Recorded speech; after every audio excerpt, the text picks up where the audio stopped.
Hei tuturor, bine ați venit la un nou episod din Bucătăria fără gluten. Numele meu este Radu și astăzi am lângă mine pe Oana. Bună, Radu! Și împreună o să gătim o clasică rețetă turcească, foarte rapidă și gustoasă, o supă de linte, pentru care vom avea nevoie de următoarele ingrediente: 150 de grame de linte roșie, un morcov, o ceapă, 2 căței de usturoi, o lingură de ulei extra virgin de măsline, 1 litru de apă, sare și o lingură de piper. Iar pentru sos vom avea nevoie de o lingură de pastă de tomate, o lingură de ulei extra virgin de măsline, puțin sare, puțin piper, o lingură de făină, aici vom folosi mixul universal de la Sharp, o linguriță de boia și în jur de 100 de ml de apă. Prin pagina aceasta rețetă va fi să tăiem ceapa, morcovul și usturoiul în cubulețe. Între timp, ca să și aflați mai multe despre Oana, ea are de 8 ani, dacă nu mă știu, tocmai a aniversat 8 ani de blogul ei care se cheamă Oana fără gluten, am zis bine? Ai zis bine.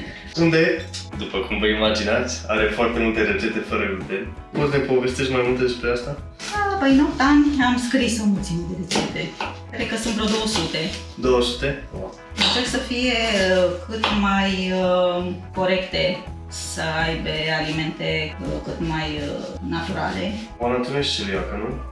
Așa este, nu sunt. De ce nu consumi gluten? Pentru că am o altă boală autoimună, spondilită.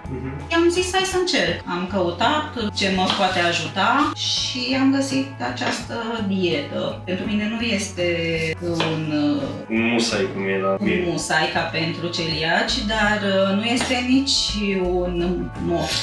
Pentru că mă ajută. Primii 10 ani mă simt mult mai bine. Te simți mai bine? Da, boala o am de foarte mult timp. Și doar de 10 ani ai încetat să consumi gluten? Da, exact. Și mă ajută foarte mult. Mă bucur, chiar mă bucur. Pe blogul meu, ce pot să spun, în afară de aceste rețete, mai am și articole scrise de mine, de dezvoltare personală, privite prin ochii unui om care are anumite limite date de boală, mai ales limite fizice.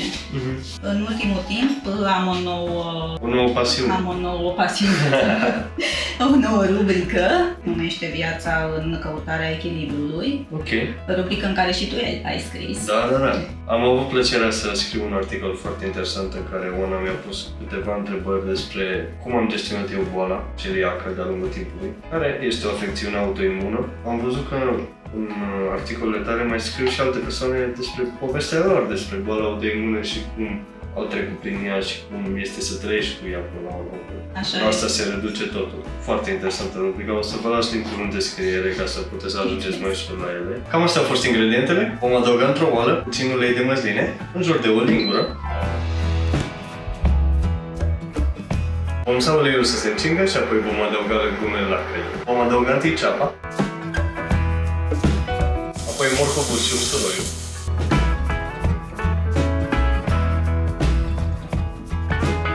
Puțină sare și puțin piper. Lintea se spală un pic înainte, pentru că are mult amidon. Vom adăuga și apa. Și acum vom să amestecul să fiarbă pentru aproximativ 10-15.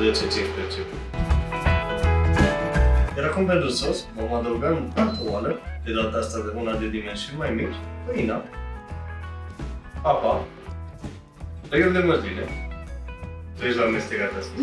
Eu amestec și tu pui. Eu amestec și tu pui. Facem echipă unică. Da! Unde-s doi? Puterea crește. Boia, respectiv piperul.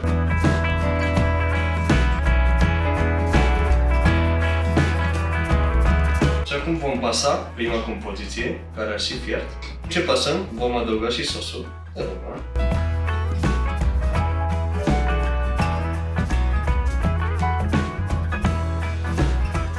Și vom mai fierbe supa pentru câteva minute, după care vom adăuga sarea și o vom și gusta. Adăugăm și sarea.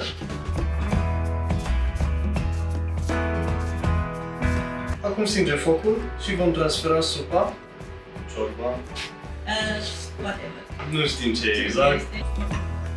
Ești entuziasmată? Abia aștept. Parcă chiar mi-este un pic foame. Abia aștept. Acum că zici, parcă și nu. În bucătăria fără gluten și fac doar lucruri bune.